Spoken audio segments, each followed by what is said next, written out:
Very good afternoon प्रशस्ति।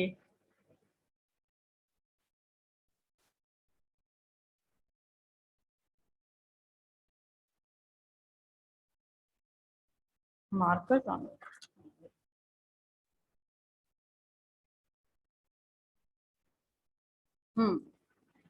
सभी को गुड आफ्टरनून एंड जय हिंद। तो आज अपना जो नेक्स्ट टॉपिक हमें स्टार्ट करना था वो कॉलिगेटिव प्रॉपर्टी में था, डिप्रेशन इन फ्रीजिंग पॉइंट। ठीक है, तो कल हमने पढ़ लिया था, क्या पढ़ा था हमने? कल हमने पढ़ा था एलिवेशन ऑफ बॉइलिंग पॉइंट। तो आज हमें पढ़ना है कौन सा? दूसरी कॉलिगेटिव प्रॉपर्टी। आपको पता है 4 कॉलिगेटिव प्रॉपर्टी हैं। ठीक है, इन 4 कॉलिगेटिव प्रॉपर्टी में, ठीक है, याद होगा आप सभी को, हमने कितनी कॉलिगेटिव प्रॉपर्टी पढ़ी है? Colligative properties. ठीक है, कॉलिगेटिव प्रॉपर्टीज आपको पता है कैसी होती है? क्वांटिटेटिव होती है, क्वालिटेटिव नहीं होती। इसमें फर्स्ट हम लोग पढ़ चुके हैं। पहला जो हमने पहला पढ़ा था वो था एलिवेशन इन बॉइलिंग पॉइंट। ठीक है, ये आपको मैंने पढ़ा दिया है, इसके न्यूमेरिकल्स भी करा चुकी हूँ। ठीक है, जो दूसरा है हमारा वो है डिप्रेशन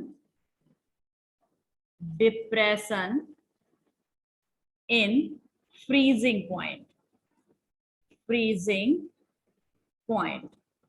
ठीक है, ये आज हमें पढ़ना है। इसके बाद तीसरी कॉलिगेटिव प्रॉपर्टी कौन सी थी? Osmotic pressure. ठीक है, और चौथी जो कॉलिगेटिव प्रॉपर्टी थी, फोर्थ कॉलिगेटिव प्रॉपर्टी थी, वो थी आपकी रिलेटिव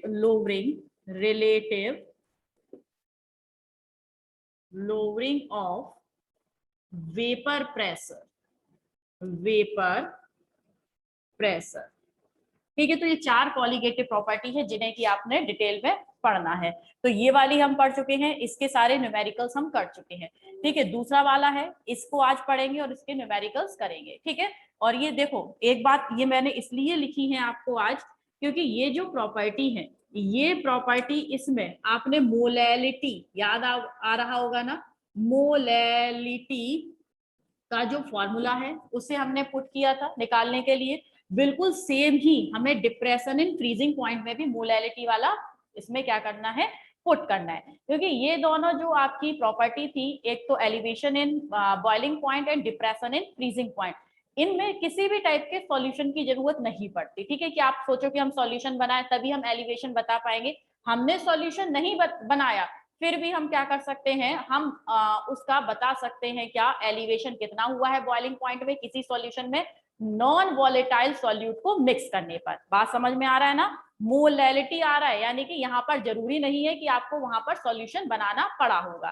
ठीक है, तो एलिवेशन इन बॉइलिंग पॉइंट में हमें जरूरत नहीं होती है कि नॉन वॉलेटाइल सॉल्यूट का हम क्या करें? एक्सपेरिमेंटली सॉल्यूशन बनाएं।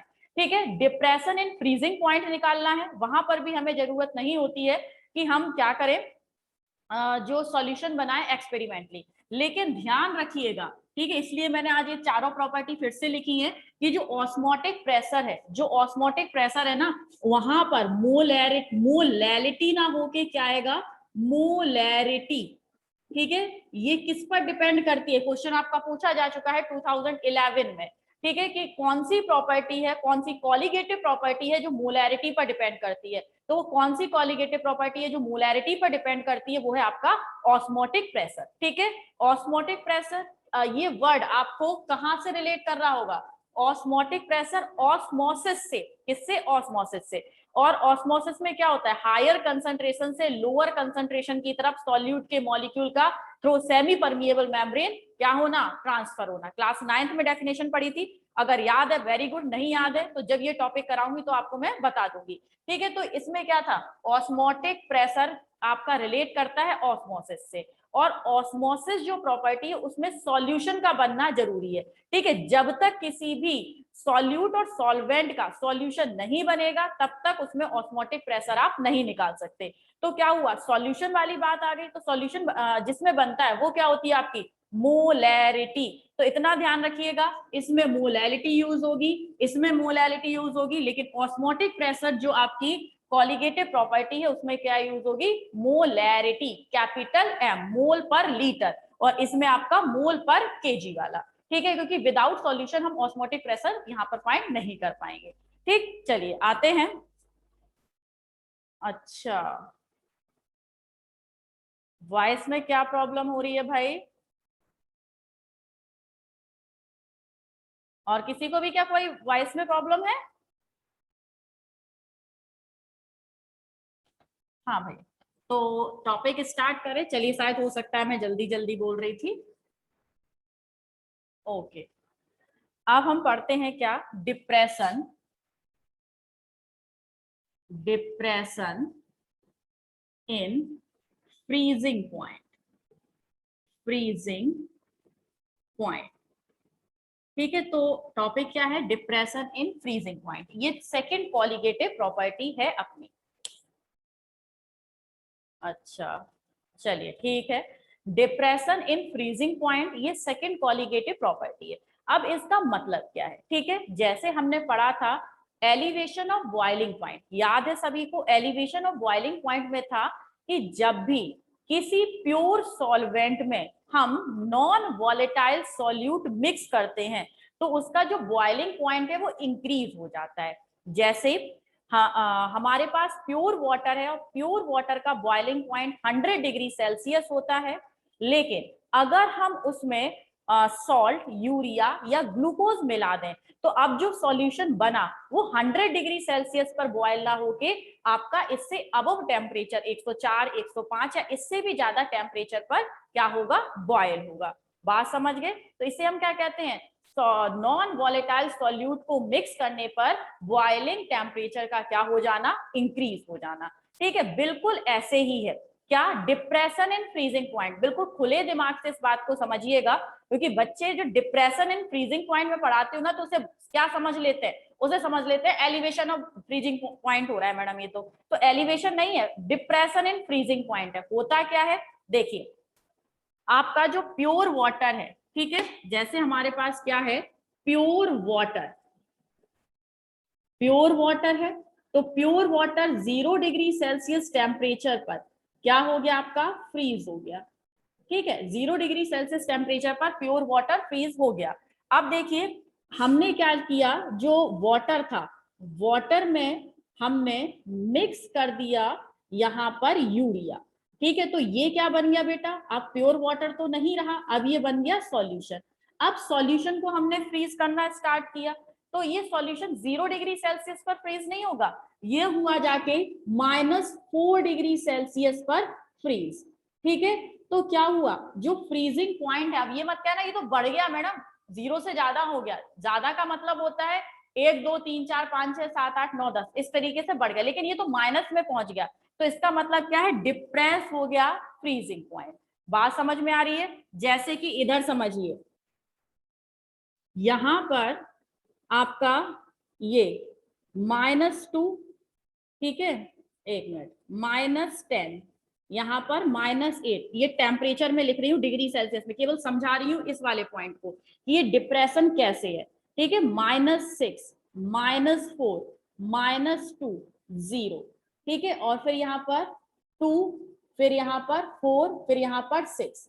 अब देखिए जो आपका प्योर वाटर है, प्योर वाटर इस टेम्परेचर पर जाके, इस टेम्परेचर मीन्स 0 डिग्री पर जाके जो प्योर वाटर है वो क्या हो जाएगा, फ्रीज हो जाएगा।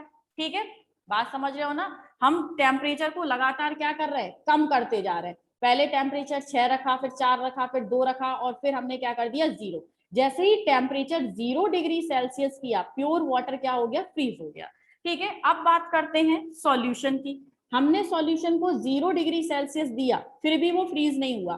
ठीक है, जैसे ही हमने 1 डिग्री सेल्सियस दिया तब भी वो फ्रीज नहीं हुआ, हमने उसे -4 डिग्री सेल्सियस टेम्परेचर दिया तो जाके वो क्या हो गया, क्या हो गया, वो फ्रीज हो गया।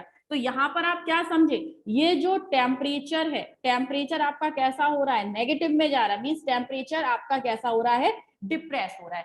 तो जब भी किसी सॉल्यूशन में नॉन वॉलेटाइल सॉल्यूट मिक्स हो तो उसमें उसको जब हम फ्रीज करते हैं तो उसका जो फ्रीजिंग पॉइंट है वो कैसा होता है, डिप्रेस होता जाता है, मीन्स कम होता जाता है, वो जल्दी फ्रीज नहीं होगा। बात समझ रहे हो ना, वो जल्दी फ्रीज नहीं होगा। जैसे आप प्योर वाटर फ्रीजर में रख दे तो वो जल्दी फ्रीज हो जाएगा, लेकिन अगर आपने क्या किया, आइसक्रीम जमाने के लिए मिल्क रख दिया या फिर पानी में ही चीनी या नमक डाल के आपने रख दिया तो वो इजिली फ्रीज नहीं होगा। बात समझ रहे हो ना, क्योंकि उसे फ्रीज होने के लिए आपका लोअर टेम्परेचर चाहिए और कम टेम्परेचर चाहिए। ठीक है, इसका एक जीता जागता उदाहरण आपने देखा होगा, जो वो आती ना मटका कुल्फी, मटका कुल्फी शायद सभी ने खाई होगी। ठीक है, मटके में कुल्फी रख के वो बेचते हैं, तो आपका क्या करते हैं कि उसमें उसमें वो कुल्फी कुल्फी सी रखी होती है ना, तो उस कुल्फी की बर्फ के अंदर क्या डाल देते हैं, सॉल्ट डाल देते हैं। ठीक है, तो सॉल्ट डालने पर जो बर्फ है ना वो जल्दी इजिली पिघलती नहीं है, मेल्ट नहीं होती। आप कभी मटका कुल्फी खाओ ना तो शुरुआत में जैसे ही आप उसे मुंह में रखेंगे ना हल्का सा सॉल्टी उसका टेस्ट आता है।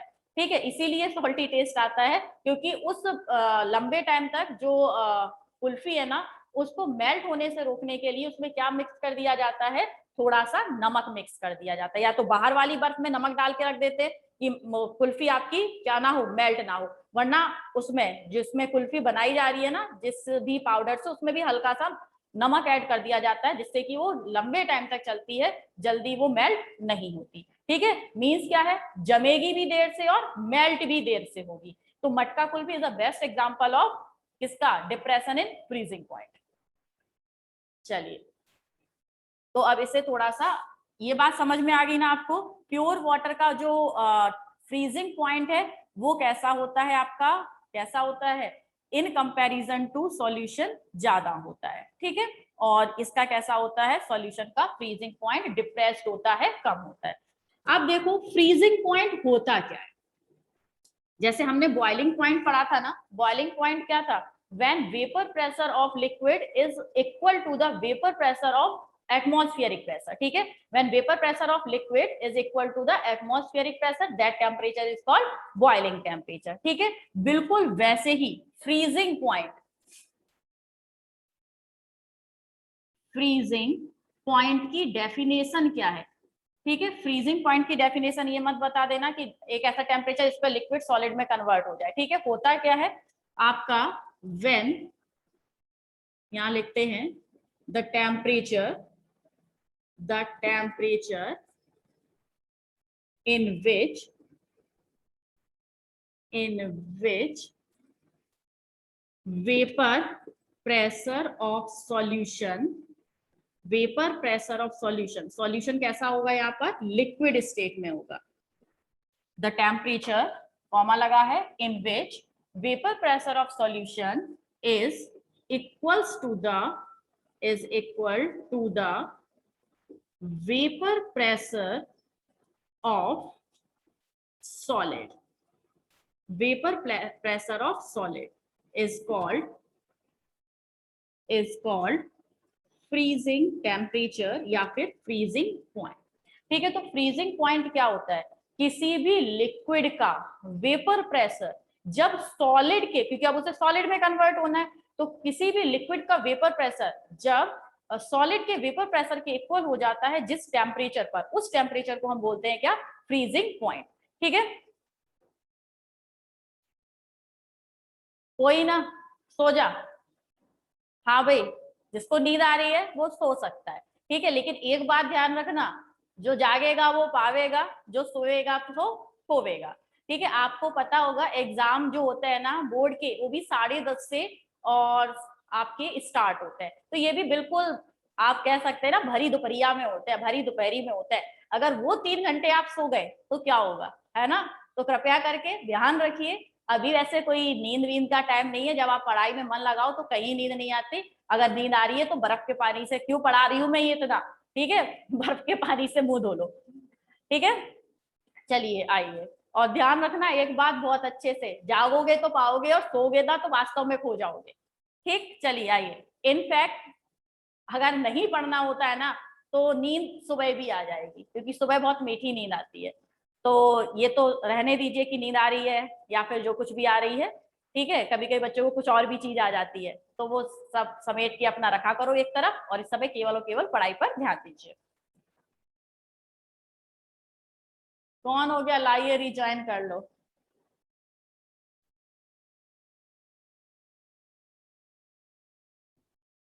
हाँ, मुझे तो ऐसा लगता है ना, मैं तो सब कुंभकर्ण के भाई बहनों को पढ़ा रही हूँ इधर, है ना, सबको नींद आती है ना। और पता चला मुझे नींद आ गई तो तुम चिल्लाओगे उसमें से, मैडम पढ़ाओ सो मत, है ना। तो कभी कभी कहते मैडम नींद आ रही है, नींद आ रही है, तो ऐसा लगता है कुंभकर्ण के भाई बंधु पढ़ रहे हैं मुझसे सारे, है ना। आ जाइए। तो आप फ्रीजिंग पॉइंट समझ गए। अब देखिए इसका एक ग्राफ बना लेते हैं। आप ग्राफ बनाएं। यहां पर आपको मैंने क्या बताया, एक ऐसा टेम्परेचर जिस पर vapour pressure of liquid equal हो जाता है वेपर प्रेशर ऑफ सॉलिड के। तो ये है अपना, इस साइड में हम रखते हैं वेपर प्रेशर, ठीक है। तो ये आपका ऐसा वेपर प्रेशर है जहां पर क्या हो जाएगा, सॉलिडिफाइड हो जाता है। वो कितना भी हो सकता है आपका, वो डिपेंड करता है किस पर, आपके सॉल्यूशन पर, ठीक है। तो इधर वेपर प्रेशर और इस साइड में हमने क्या रख लिया, टेम्परेचर, ठीक है। अब जरा समझिएगा, इसका ग्राफ कुछ उल्टा टाइप का बनता है। देखिए हमने यहां से स्टार्ट किया, केवल ये सिर्फ समझा रही हूं क्योंकि हम केल्विन में लेते हैं।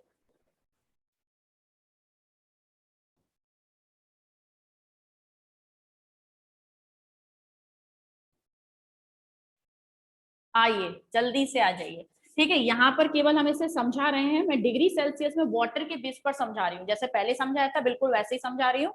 तो समझिएगा, यहाँ पर हमने रखा, मान लीजिए -10, यहाँ पर -8, -6, -4, ठीक है, -2 और 0, यहाँ पर 2, यहाँ पर 4, ठीक। तो देखिए जो आपका, केवल ये समझाने के लिए है। यहाँ पर अगर मैं बात करूं प्योर वाटर, प्योर वाटर, यार उलझ गई, प्योर वाटर किस जगह पर आके आपका 0 डिग्री सेल्सियस पर जाके क्या हो जाता है, फ्रीज हो जाता है। 0 डिग्री सेल्सियस पर फ्रीज होने का मतलब है कि उसने इस यहाँ के इस वाले वेपर प्रेशर को 0 डिग्री सेल्सियस पर क्या कर लिया, आपका ऑब्टेन कर लिया।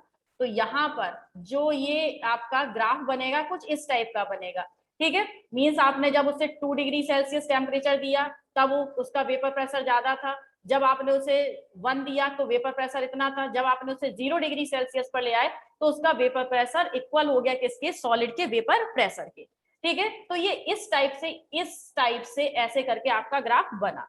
अब देखिए ये तो हो गया किसका, प्योर सॉल्वेंट का, प्योर सॉल्वेंट का।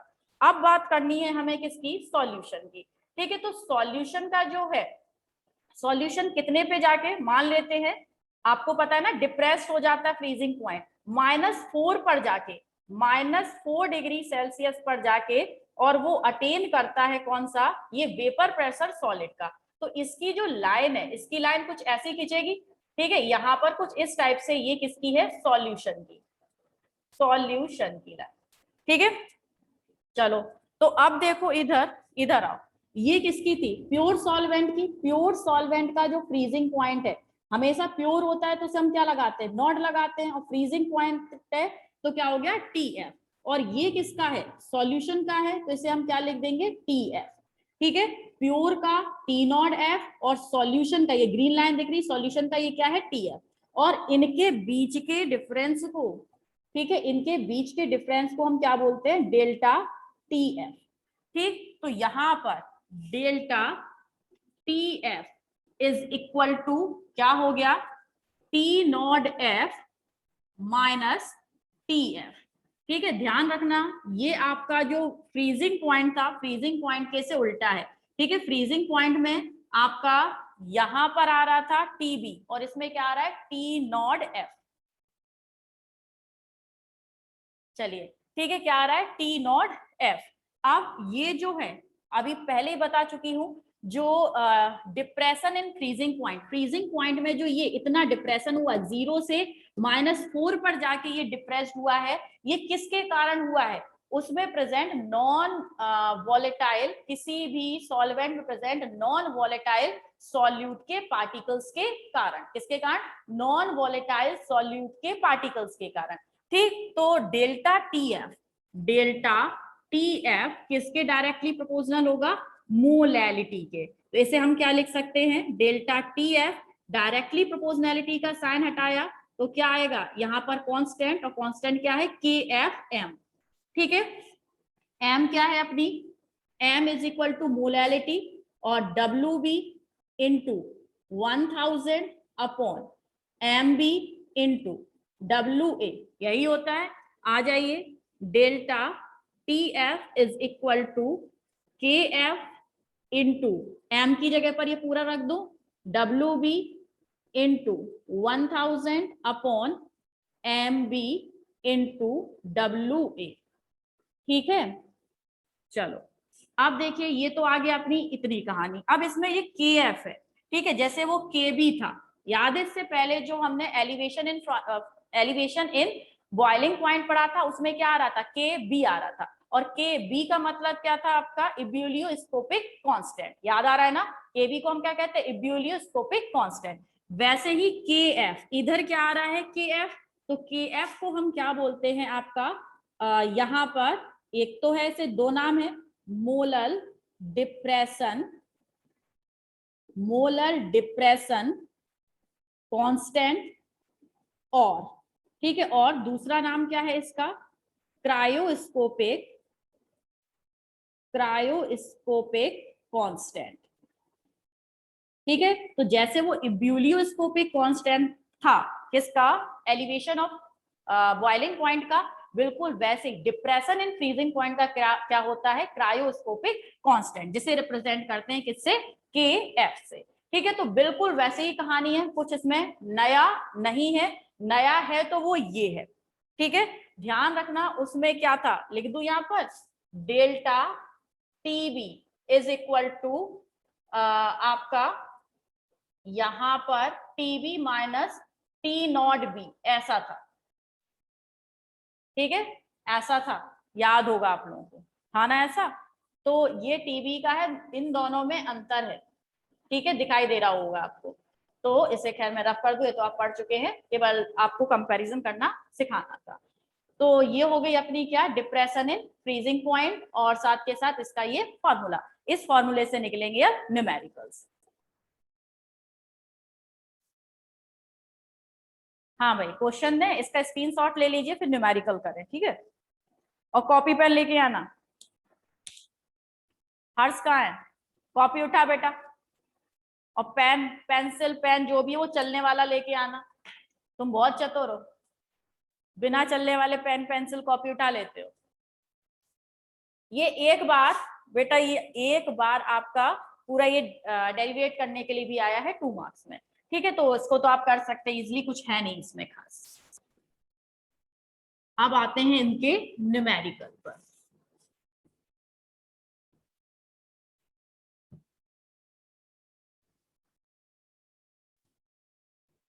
कराऊं न्यूमेरिकल? हाँ ना तो बताओ, कराऊं कि ना कराऊं?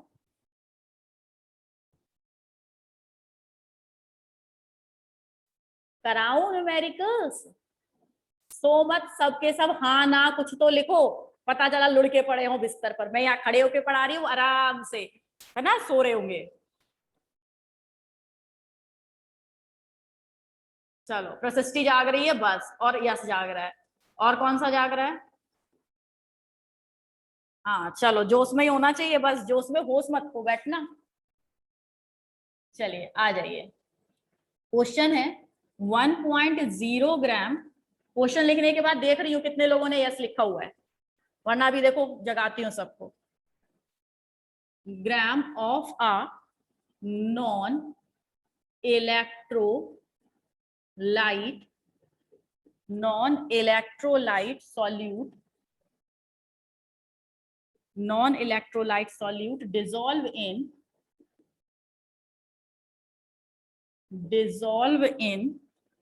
50 gram of benzene 50 gram of benzene. Lower the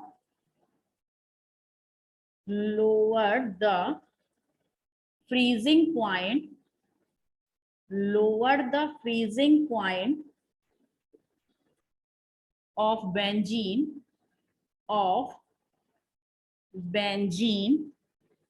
by 0.40 Kelvin. Full stop. फिर है continue. The freezing point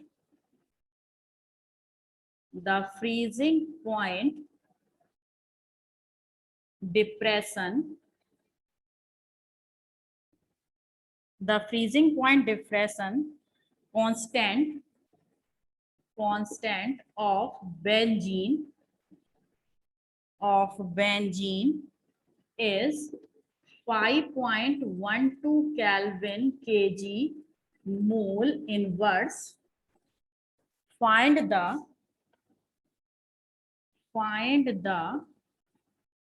molecular mass of solute. Find the molecular mass of solute. हाँ भाई आइए। हाँ नहीं कराएंगे, आप मना कर दोगे तो नहीं कराएंगे। देखो क्वेश्चन आंसर कैसे कैसे हैं। चलो गौरव जग रहा है, माही जग रही है, श्वेता जग रही है, और सब क्या कर रहे हैं? जाग जाओ वरना यहीं से पानी फेंक के मारूंगी। देखिए क्वेश्चन है, चलो गिवन देखते हैं। क्वेश्चन है 1.0 gram of a non electrolyte solute. पहले ही क्या रखा है, नॉन इलेक्ट्रोलाइट है, मींस इसमें आई की जरूरत ही नहीं है। ठीक है, non electrolyte solute dissolve in 50 gram of benzene. ठीक है, कितने ग्राम ऑफ बेंजीन में डिसॉल्व है? 50 ग्राम ऑफ बेंजीन में 1 gram non electrolyte solute means WB कितना गिवन है? 1 ग्राम। ठीक है, उसके बाद dissolve in 50 gram of benzene, तो WA बेंजीन में डिसॉल्व है तो बेंजीन कितना है? 50 ग्राम। चलो lower the freezing point of benzene by 0.40 kelvin.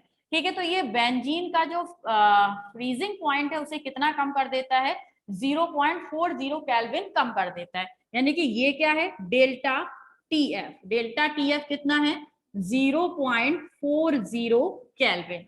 The freezing point depression constant. Freezing point depression constant क्या होता है? KF कितना है? 5.12 केल्विन kg मोल इनवर्स। ठीक है, find the molecular mass of solute. Find क्या करना है? फाइंड करना है आपको MB। ये तो क्वेश्चन बेटा बिल्कुल उतारते चले गए, गिवन। आ जाइए सॉल्व करें इसे बेटा। तो सबसे पहले आप जानते हैं delta TF is equal to क्या होता है? KF into WB into 1000 upon MB into WA। MB find करना है, MB को इधर ले जाओ तो क्या हो जाएगा? MB is equal to KF into WB into 1000 upon delta TF multiplied by WA। हो गया। अब रखते हैं यहाँ पर, लाइन खींचते हैं और ये सारी जो वैल्यू है इस फॉर्मूले में रख देते हैं। पुट कर दे value. MB is equal to KF कितना दे रखा है? 5.12 इंटू WB कितना है? 1 इंटू 1000। ठीक है, समझ रहे हैं ना इतना? अपॉन डेल्टा TF कितना दे रखा है? 0.40 इंटू आपका WA कितना दे रखा है? 50। ठीक है, तो यहाँ पर आप इसे जल्दी से कट करिए। 20 फटाफट से मल्टीप्लाई और डिवाइड लगा के MB की वैल्यू हमें बताइए। ठीक है, अरे वाह शेर, वाह शेर। अरे शेर नहीं, शेरनियों ने भी आंसर सही बताए। बिल्कुल सही आंसर है बेटा आपका। सभी शेर शेरनियों ने आंसर बिल्कुल सही बताए हैं। आंसर है कितना? 256 ग्राम। ठीक है, बिल्कुल सही है। 256 ग्राम आ गया आपका MB। वेरी गुड, ठीक है, वेरी गुड। गौरव, मानवी, हर्ष, प्रशस्ति, श्वेता, यश और चिराग। ठीक है, यानी कि बच्चे जग रहे। छवि कहाँ गई? छवि, ठीक है, जाग जाओ हीरो हीरोइन हो गया। बस इतना सा था, कुछ भी नहीं था। मैंने फिर से कहा क्वेश्चन समझ लीजिए, वैल्यू रखनी भर होती है और कुछ नहीं करना होता है। हो गया इतना?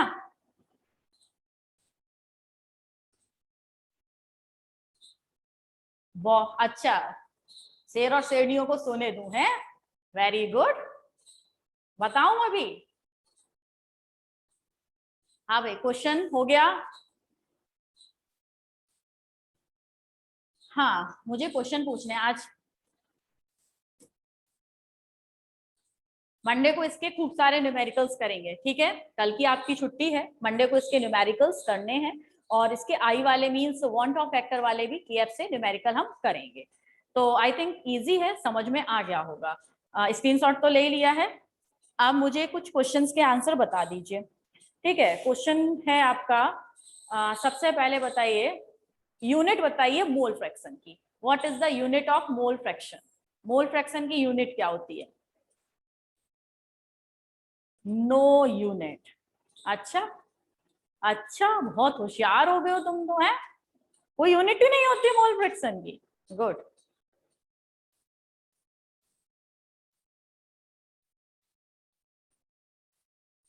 ठीक है, बिल्कुल सही है, क्योंकि वो एक रेशियो होता है और उसकी कोई यूनिट नहीं होती। वास्तव में तुम होशियार हो गए, मजाक नहीं बना रहे थे हम तुम्हारा। हाँ, सेकेंड क्वेश्चन पर आइए और सेकेंड क्वेश्चन का आंसर बताइए। जो क्या है, कोल्ड कंट्रीज है, ठीक है, कोल्ड कंट्रीज हैं, उनमें रोड सॉल्टिंग क्यों की जाती है? ठीक है, ये थोड़ा सा आपको मैं खैर बता चुकी हूँ, उसी से रिलेट करता हुआ है। कोल्ड कंट्रीज में जैसे ही बर्फ पड़ने वाली होती है, सड़कों पे जाके नमक छिड़क आते हैं। क्यों? यहाँ पर केमिस्ट्री का कौन सा रूल लगता है?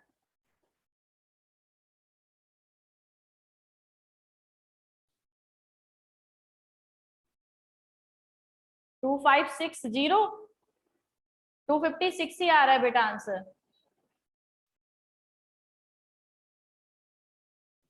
हेनरी लॉ, कौन है हेनरी लॉ वाला? अरे नहीं, अरे नहीं, ऐसा मत करो बेटा।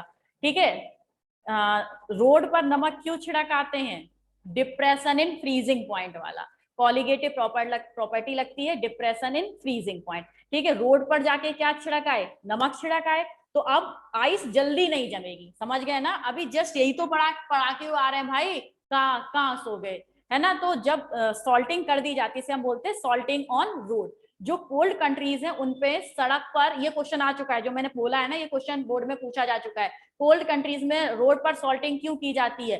क्योंकि जल्दी आइस ना जमे, ठीक है, जल्दी बर्फ ना जमे। क्योंकि नमक छिड़क देने से जो फ्रीजिंग पॉइंट है वो कैसा हो जाता है? डिप्रेस्ड हो जाता है, कम हो जाता है। ठीक है, नेक्स्ट आइए जरा। थर्ड क्वेश्चन है आपका। थर्ड क्वेश्चन है, फॉर्मूला बताइएगा जरा। किसका? फॉर्मूला बताइएगा मोलैरिटी का। मोलैरिटी का फॉर्मूला, हाँ चलो, मोलैरिटी का फॉर्मूला।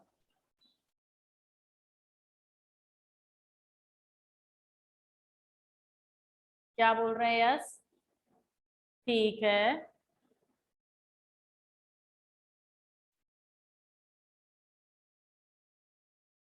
अच्छा, देख लिया।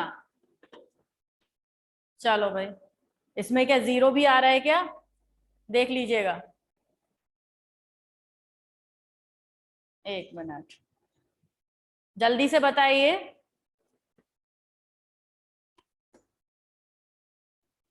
क्या बोल रहे हैं? 10 नहीं है बेटा, 1.0 है।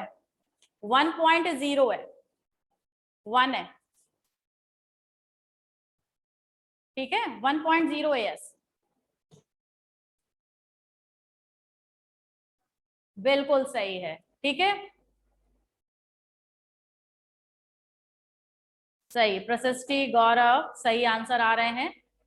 मोलैरिटी का फॉर्मूला क्या होता है? W B into 1000 upon M B into V. ठीक है, एम बी इंटू वी। चलिए ठीक है, तीसरा क्वेश्चन हो गया। आज का लास्ट क्वेश्चन, ध्यान से सुनिए। लास्ट क्वेश्चन है जो फ्यूल सेल है, फ्यूल सेल में दो अलग अलग फ्यूल सेल बताइए और उनमें कौन सा फ्यूल यूज होता है। ठीक है, ऐसे दो फ्यूल सेल बताइए जिनमें अलग अलग फ्यूल यूज होता है। इलेक्ट्रोकेमिस्ट्री का क्वेश्चन है, नहीं तो सॉल्यूशन में ढूंढो।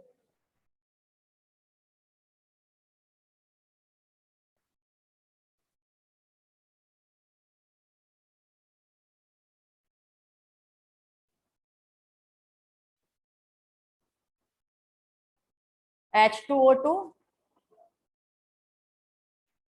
बेटा मैंने मोलैरिटी,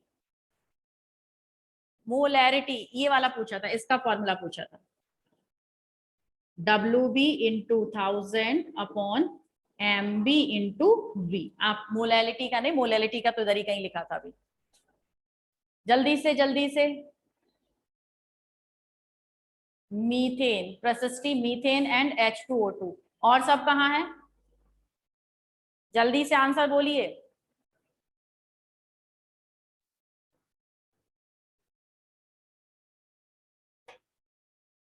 मीथेन और H2O2।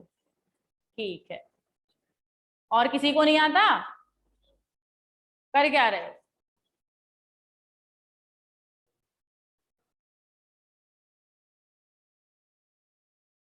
हाँ।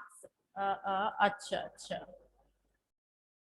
ओ ये फॉस्फोरिक एसिड फ्यूल सेल नहीं भाई, फॉस्फोरिक एसिड फ्यूल सेल नहीं नहीं नहीं नहीं नहीं नहीं। ठीक है, फ्यूल सेल मैंने आपको बताए हैं, दो तीन ही बताए हैं। उसमें एक तो मीथेन फ्यूल सेल है और दूसरा आपका फ्यूल सेल है वो है H2O2 फ्यूल सेल। ठीक है, H2O2 फ्यूल सेल है, इसे एस्ट्रोनॉट अपने साथ ले जाते हैं ऊपर। ठीक है, अंतरिक्ष में ले जाते हैं, स्पेस में ले जाते हैं। ठीक है, क्योंकि उसमें जो बाय प्रोडक्ट है H2O2 का बाय प्रोडक्ट हार्मफुल नहीं होता, वो वाटर ही बनता है। ठीक है, चलिए बेटा कल एंजॉय करिए, कल आराम से सोइएगा कुंभकर्ण वाली नींद। और परसों हम मिलते हैं इसी freezing point, depression and freezing point के न्यूमेरिकल्स के साथ। तब तक के लिए जय हिंद एंड गुड बाय।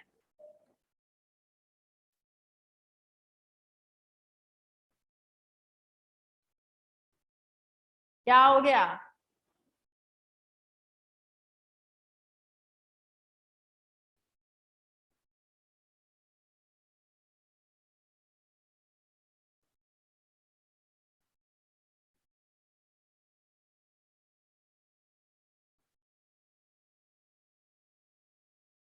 चलो भाई, बाय बाय।